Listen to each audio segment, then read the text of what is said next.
नमस्कार, मी ॲडव्होकेट किशोर पाटील. जाणून घेऊया कायदा या आपल्या युट्यूब चॅनलवरील पुढील व्हिडिओमध्ये आपले स्वागत आहे.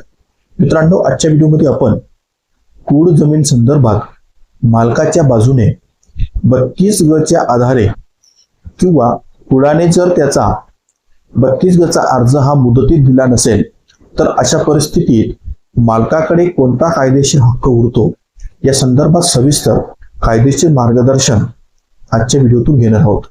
मित्रांनो, व्हिडिओला सुरुवात करण्या अगोदर तुम्ही जर आजपर्यंत आपलं चॅनल सबस्क्राईब केलं नसेल किंवा तुम्ही जर आज पहिल्यांदा आपल्या चॅनलला भेट दिली असाल तर ते चॅनल आज रोजी लगेच सबस्क्राईब करा, जेणेकरून मी देत असलेली कोणतीही नवनवीन अपडेट ही तुम्हाला वेळोवेळी मिळत राहील. मित्रांनो, आपल्याला माहित असेल की जी व्यक्ती ही कूड असेल तर त्या कुडाने तहसीलदार यांच्याकडे विहित मुदतीमध्ये 32 गचा अर्ज करून त्या संदर्भात 3200चं प्रमाणपत्र घेऊन त्याची खरेदी करणं बंधनकारक असतं. परंतु बऱ्याच प्रकरणामध्ये अशी परिस्थिती असते की कूड हा घोषित झाल्यानंतर देखील ती प्रक्रिया ही पूर्ण करत नाही. तर अशा परिस्थितीमध्ये मालकाच्या बाजूने एक महत्वाचा विषय असा उरतो किंवा महत्वाचा फायदा असा होतो की ज्या दिवशी कूड हा प्रांत किंवा तहसीलदार यांच्याकडून कूड असल्याचे घोषित झालं त्या दिवसापासून 1 वर्षाच्या आत जर कुडाने 32 ग खाली अर्ज सादर नाही केला आणि जर तो त्याच्या प्रत्यक्ष ताब्यामध्ये नसेल, केवळ कुडाचं नाव हे इतर अधिकारामध्ये नमूद असेल, तर अशा परिस्थितीत मालकाला एक महत्वाचा कायदेशीर पर्याय उरतो. तो म्हणजे की कुडाने त्याच्याकडे असलेली जी काही कूड होतं किंवा तो जे कूड आहे तर ते साबित करून देण्यासाठी किंवा ते 32 गचा अर्ज दाखल करून देण्यासाठी त्याची निष्क्रियता किंवा त्याची अनविलिंगनेस जर आपण कोर्टासमोर सादर केला तर अशा परिस्थितीत मालकाला ती जमीन ही परत मिळू शकते.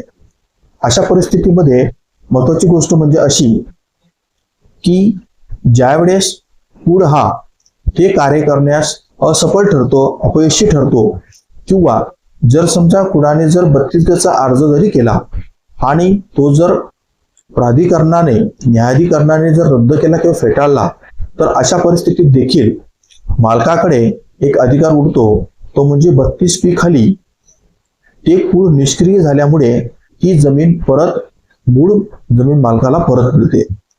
तर या संदर्भातलं एक उदाहरण आपण आता समजून घेऊ. रामराव आणि शकर. रामराव हे जमिनीचे मूळ मालक आणि शकर हे कूड. आता शकर याने तो कूड असल्याबाबतचे पुरावे न्यायालयात सादर केले आणि रामराव याने तो कूड नसल्याबाबतचे पुरावे न्यायालयात सादर केले. परंतु प्राधिकरणाने किंवा महसूल न्यायाधिकरणाने असं ठरवलं की शेखर हा कूड आहे असं साबित केलं किंवा त्याने घोषित केलं. तर अशा परिस्थितीत शेखर याने त्या साबित केल्यापासून किंवा कूड ठरवल्यापासून 1 वर्षाच्या मुदतीत 32 गचा अर्ज तहसीलदार यांच्याकडे करणं बंधनकारक असतं. परंतु जर शेखर याने तशा स्वरूपाचा अर्ज 32 ग खाली आणि 32M खाली जर ती प्रक्रिया पूर्ण नाही केली 1 वर्षाच्या आत, तर मात्र रामराव म्हणजे जमीन मालकाला त्या जमिनीचा ताबा मिळण्यासाठी किंवा कूड हे निष्क्रिय झाल्या असल्यामुळे 32P खाली अर्ज करता येतो आणि 32P खाली अर्ज केल्यानंतर त्या स्वरूपाचा अर्ज मंजूर झाल्यानंतर जो काही जमिनीचा मूळ ताबा आहे तर तो ताबा हा मूळ मालकाला मिळतो. तर मित्रांनो, आतापर्यंत आपण कुडाच्या संदर्भात कुडाची जमीन कशी परत मिळवायची किंवा कूड हे कसं साबित करून घ्यायचं या संदर्भात विविध प्रकारचे व्हिडिओ आपण आपल्या युट्यूब चॅनलवरती अपलोड केले. परंतु मालका संदर्भातला देखील अधिकार हा मालकाला कशा पद्धतीत आणि कोणत्या परिस्थितीमध्ये परत मिळू शकतो या संदर्भात देखील मार्गदर्शन या व्हिडिओमध्ये घेणं गरजेचं होतं. म्हणून मालकांच्या बाजूने देखील आपण आजचा हा व्हिडिओ आपल्या युट्यूब चॅनलवर अपलोड केली आहोत. तर मित्रांनो, या व्हिडिओचा तुम्हाला जास्तीत जास्त प्रमाणात फायदा होईल अशी आशा बाळगतो आणि थांबतो. आजचा व्हिडिओ तुम्हाला कसा वाटला ती जरूर कळवा. तुम्हाला जर हा व्हिडिओ आवडला असेल तर याला जास्तीत जास्त लोकांपर्यंत शेअर करा आणि तुमचे जर काही वैयक्तिक कायदेशीर प्रश्न असतील तर ते तुम्ही मला आपल्या डिस्क्रिप्शन बॉक्समध्ये दिलेल्या संपर्क नंबरवर संपर्क करून सहशुल्क सल्ला देखील घेऊ शकता. धन्यवाद.